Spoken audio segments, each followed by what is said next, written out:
Praise the Lord. கர்த்தருக்கு மகிமை உண்டாவதாக. இது நல்ல காலை வேளையில் கர்த்தருடைய வார்த்தை மூலமாய் உங்கள் யாவரையும் சந்திப்பதிலே நான் மிகுந்த மகிழ்ச்சி அடைகிறேன். சங்கீதம் 40:8. என் தேவனே, உமக்கு பிரியமானது செய்ய விரும்புகிறேன். இந்த காலை நேரத்தில் இறைவார்த்தை கேட்கிற தேவனுடைய பிள்ளைகளே, நாம் ஒவ்வொருத்தரும் தேவனுக்கு பிரியமானதை செய்வதற்கு நம்மை அர்ப்பணிக்க வேண்டும். அவர் விரும்புகிற, அவருக்கு பிரியமானதை நாம் செய்து இந்த உலகத்தில் நமக்கு கொடுக்கப்பட்ட ஒவ்வொரு நாட்களும் அவருக்கு பிரியமானதை செய்வதற்கு நம்மை அர்ப்பணிக்க வேண்டும். தேவனுக்கு பிரியமில்லாத காரியங்களை நம்ம ஒருபோதும் செய்து விடாதபடி தேவன் நம்மை பாதுகாத்து கொள்வாராக. இந்த உலகத்தில் வாழ்கிற ஒவ்வொரு நாளும் தேவனுக்கு பிரியமானவர்களாக நாம் இருக்க நம்மை அர்ப்பணிக்க வேண்டும். ஆமென்.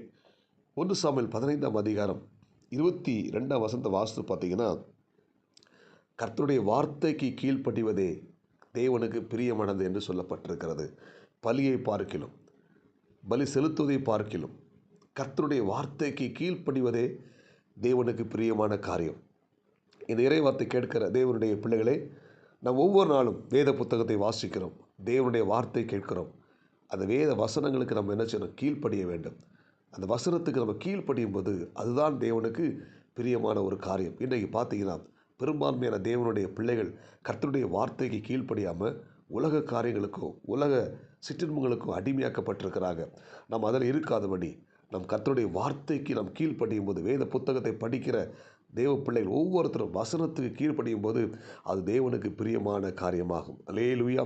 என் வசனத்துக்கு நடுங்கிறவனையே நான் நோக்கி பார்ப்பேன் என்று ஆண்டவர் சொல்லியிருக்கிறார். எனவே ஒவ்வொரு நாளும் தேவனுடைய வார்த்தைக்கு, அந்த வசனத்துக்கு நம்ம கீழ்ப்படிவது தேவனுக்கு பிரியமான ஒரு காரியம்.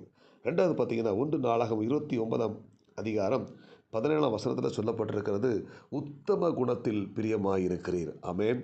நம்ம நல்ல குணசாலியாக இருக்கணும். குணசாலியான ஸ்திரியை கண்டுபிடிப்பவன் யார்? அவள் விலைகள் முத்துக்களை பார்க்கிலும் அதிகம் என்று சொல்லப்பட்டிருக்கிறது. அப்போ நம்ம என்ன செய்யணும்? இந்த உலகத்தில் வாழும்போது நம் நல்ல குணசாலியாக, நற்குணசாலியாக இருக்க வேண்டும். ஆமென். நம் நற்குணசாலியாக இருப்பது தேவனுக்கு பிரியமான ஒரு காரியம். அல்லேலூயா. நம்ம நற்குணத்தை பார்த்து தேவன் சந்தோஷப்படுவார், மகிழ்ந்து களி கூறுவார். இந்த பூமியில் வாழும்போது அவருடைய அந்த தெய்வீக சுபாவங்கள் நமக்குள்ளே வெளிப்பட வேண்டும். ஆமென்.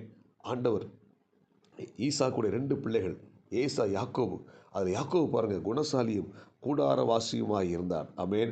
அதனால் அந்த யாக்கோபு மேல் தேவன் பிரியமாக இருந்து அந்த யாக்கோபை தேவன் ஆசீர்வதித்தார். ஆமென்.